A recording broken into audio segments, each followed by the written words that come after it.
ఉండడం వల్ల చల్లంగా వెళ్ళిపోతున్నారు, చల్లంగా తెచ్చుకుంటున్నారు. సో మనం కూడా అంటే పత్రిక అనేది ఎప్పుడైతే మనం సక్రంగా తీస్తామో తీసి ఇంట్లో పెట్టుకోకుండా ఏం చేయాలి, తీసి ఇంట్లో పెట్టుకోకుండా ఎవరినైతే మనం అడగాలనుకుంటున్నామో వాళ్ళ దగ్గరగా నా పత్రిక పోతే వాళ్ళు మనం అడుక్కోవాల్సిన అవసరం లేదు, రిక్వెస్ట్ చేయాల్సిన అవసరం అంతకంటే లేదని నా అభిప్రాయం.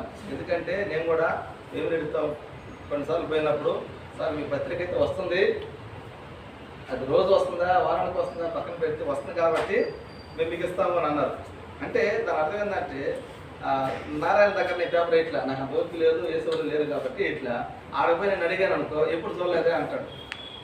సో అది కూడా మనం దృష్టిలో పెట్టుకొని మనకు వచ్చే దాంట్లో కనీసం నెలకోసారి కాకపోయినా నేను నెల పత్రిక అయితే 2 నెలలకు ఒకసారి ఇచ్చి వాళ్ళకి పరిచయం చేసుకుని వస్తే ఖచ్చితంగా ఇస్తారని నా అభిప్రాయం.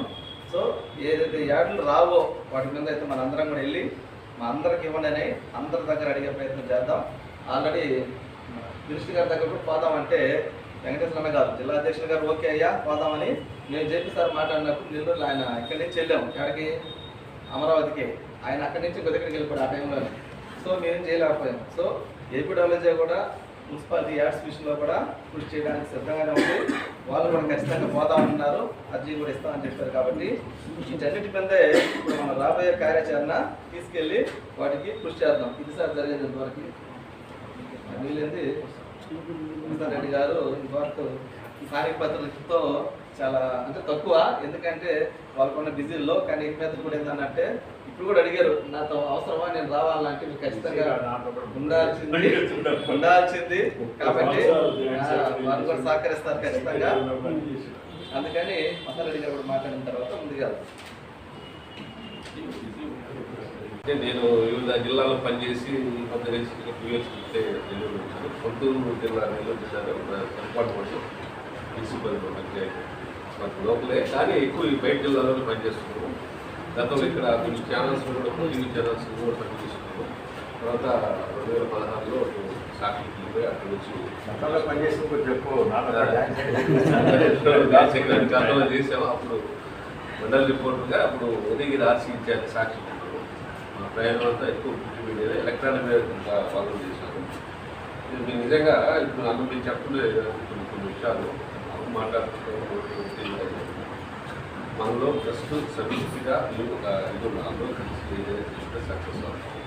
మనల్ని కూడా పక్కన పెట్టాల్సి మనము పోయి ఏదైనా నలుగురు సరైన అని ఏంటంటే ఏపీడబ్ల్యూలో కొన్ని నుంచి మేము భాగస్వామ్యం ఉంటాయి.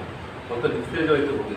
ఎందుకంటే వెంకటేశ్వర ఆయన బయట ఇవ్వడంతో నేను కొంచెం ఈ ఎలక్షన్ గురించి యాక్టివ్గా మాకు మొత్తం వేసి నుంచి ఉదయం 10 నుంచి స్టార్ట్ అయితే విధంగా కార్పొరేషన్ రకరకాలు మేము ఆ బిజీలో ఉండి ఈ పెద్ద ఆయన చూసుకుంటున్న ఉద్దేశంతో ఇంత యాక్టివిటీ లేదు రిపీటబుల్.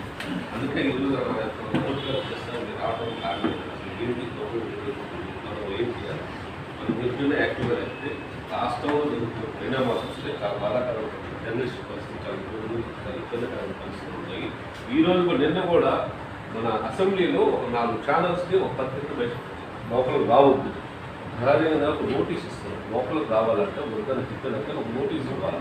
నోటీస్ ఇచ్చి మీరు పలానా కారణం వల్ల మీరు రాలేట్లేదా చెప్పండి, అది కూడా లేకపోతే పూర్తిగా బయట అంత ప్రభుత్వం గురించి చెప్పండి. కానీ మన పరిస్థితి ఎలా ఉందని గతం మొన్న ఇటీవల పేపర్లో మీరు చూస్తున్నారు. ప్రజాశక్తి రిపోర్ట్లో ఒక మండల టీడీపీ నాయకుడు బెదిరించారు, ఎట్లా చేస్తారు అది చేస్తారు అంటే మన పరిస్థితి జర్నలిస్టుల పరిస్థితి 2 రోజులకి చాలా దారుణమైన పరిస్థితి ఉంటాం.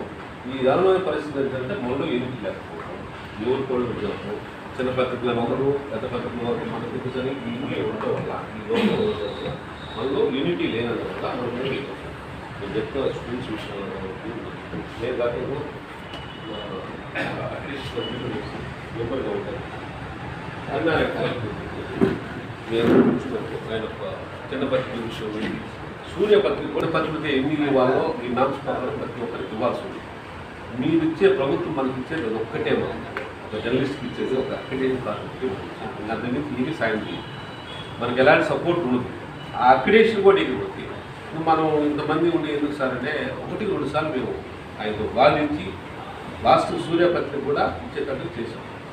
సూర్యపత్రిక కావచ్చు, ఈ పత్రిక ఆయన వచ్చాడు మన కోటేశ్వర ఆయన కూడా ఆయన సంబంధించిన ఒక ఆంధ్ర అన్నాడు, దానికి మేము యాక్సెప్ట్ చేస్తాం. మేము ఏది అడిగినా కూడా యాక్సెప్ట్ చేస్తాము, మన వాళ్ళకి ఏం అడిగినా కూడా ఇవ్వండి, నేను ఫైట్ చేసి తీసాము. అలాగా హౌసింగ్ బోర్డులో కూడా నేను ఒక మెంబర్ దాదాపు 4 టైమ్స్ మీటింగ్ పెట్టాను. కలెక్టర్ గారు మా ముందు ఆర్డీఓ కూర్చోబెట్టుకుని జాయింట్ కలెక్టర్ కూర్చోబెట్టుకుని హౌస్ సైట్ ఎక్కడో చూడండి, ఫస్ట్ ఈ 4 టీమ్స్ అన్ని లిస్ట్ అవుట్ తయారు చేశారు. ఆ లిస్ట్ అవుట్ కూడా పక్కన పెట్టేసి అసలు ఎక్కడున్న సైట్ చూడమని దాదాపు 3 days మొత్తం సర్వేలన్నీ కూడా మన ఇల్లు తరంలో ఎక్కడెక్కడ ల్యాండ్ ఖాళీ ఉందో తిరిగాం, ఇప్పించాం. అదే సైట్ ఖాళీ ఎక్కడైనా లేదు, ప్రతిదీ ఏదో ఒక విషయంలోనో లేకపోతే ఒక ఆపరేషన్లోనో ఏదో దాంట్లో ఉంది. దాదాపు మనకు 15 ఎకరాలు 20 ఎకరాల లోపు సైట్ ఎక్కడ ఉన్నా కూడా హరినారాయణ స్వయంగా చెప్పాడు, నేను ఇస్తాను మీకు సైట్ మీరు ఎక్కడ చూడండి అని. ఆర్డీఓ చెప్పాడు, సర్వే అనుకోండి, తిరిగినా కూడా దొరకలే ఆ సైట్ వాస్తవం. లేకుంటే గతంలోనే ఆ మూమెంట్ తెచ్చాము 3 సార్లు మీటింగ్ పెట్టుకుంటాం.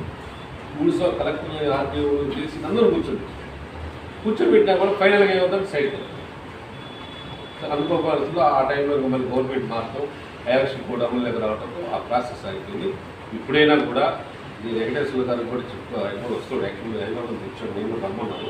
ఒకసారి సామ్నా అంటే నాకు చిన్న పత్రికలు పెద్ద పత్రికలు ఇల్లు కాదు, అందరూ ఇల్లు మన అందరూ ఇల్లు ఎక్కువ మెంబర్స్గా మనం ఉంటే ఏదైనా సాధించుకోవచ్చు. స్టూడెంట్స్ విషయంలో కూడా 50% అనే దాని మీద ఒకసారి 2 సార్లు కరెక్ట్గా కలిసి ఆయన ద్వారా ఒక డిఓ ద్వారా సర్క్యులర్ రిలీజ్ చేయించడానికి ప్రయత్నం చేద్దాం.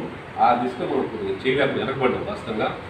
అలాగే అక్రిడేషన్ విషయంలో కూడా ప్రతి ఒక్కరికి చిన్న బతికి 1-2 ఇస్తారు, మామూలుగా 2 ఇస్తారు, ఒకటి చేశారు. అది 2 ఇచ్చేదాన్ని 2 ఇచ్చే అవకాశం ఉంది. అది కూడా ఒకసారి మన మంత్రులు నారాయణ కావచ్చు, ఆనంద్ కావచ్చు, వాళ్ళకి లేదు మన సమాచార శాఖ పాఠశాలలు ఆయన సాయంత్రం కలవడం, ఏదో మన ప్రయత్నం అనేది లోపం లేకుండా చేస్తే అదే చెప్పాడు. 1-4 సార్లు మన ప్రయత్నం లోపం లేకుండా చేస్తే తప్పకుండా ఇది అందరూ కూడా చేద్దాము. దీంట్లో ఈ సామ్లో కూడా EPW పరిస్థితులు కాబట్టి మేము మా తరఫు సపోర్ట్ చేస్తాం. అలాగే జర్నలిస్ట్ సంక్షేమ నిధి దాన్ని కూడా మా తరఫు నేనే కొంత అమౌంట్ మా సొంత అమౌంట్ చేస్తాము. దాంతో కూడా మీకు మిగతా ఎవరి దగ్గర నమ్మచడానికి మేము సిద్ధంగా ఉండి మేము అడిగి వాళ్ళ దగ్గర నుంచి కొంత అమౌంట్ కూడా మేము వస్తే ఎంతమంది ఇస్తారని నాకు నమ్మకం ఉంది. ఎందుకంటే మాకు సాక్షిలో వీడియో వచ్చినాక 2 జర్నలిస్టులు బాగాలేదు, ఆరోగ్య సమస్య అధిరత్ అయ్యారు, మీరు తీసుకువచ్చు, క్యాన్సర్ కావచ్చు,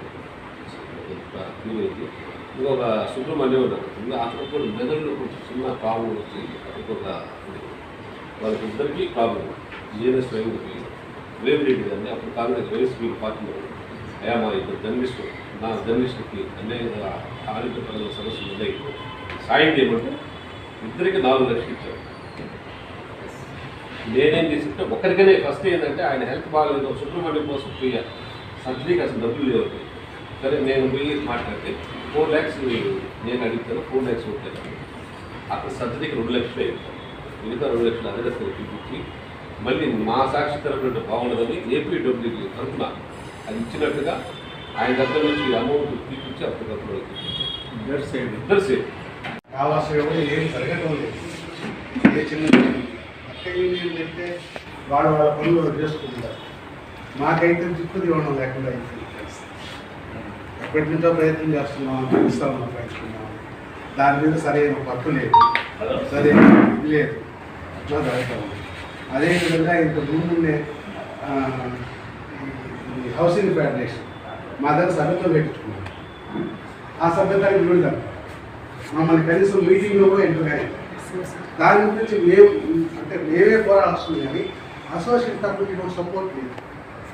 ఎందుకు ఇట్లా ఉన్నాము, ఎందుకు నిస్తేజంగా అయిపోయినాము అంటే పని చేయలేక కాదు, వెనక నుంచి దన్ను కావాలి. ఆ దన్ను లేదు. ఆ దన్ను ఇస్తే ఏమైనా చేయగలం. మా పనులే మేము చేసుకోలేకపోతే నాయకులుగా మేము ఇంకొకరికి ఏం పని చేయగలం? ఆ పని నేను చేసుకోలేకున్నా, ఒక పక్కన సపోర్ట్ లేదు. ఇంకా ఏం మాట్లాడి ఏం పనులు చేయాలి, ఎవరికి సలహా ఇవ్వాలి, ఎటువంటి సలహా ఇవ్వాలి? EPW అంటే చాలా పెద్ద సంస్థ, ఎంతోమంది పిలుస్తారు, కానీ దీని విలువ ఇది వేరు. దానికోసమే దీంట్లోనే ఉన్నాం. చేరినప్పటి నుంచి ఇప్పటికి ఎప్పటికీ కూడా దీంట్లోనే ఉంటాం.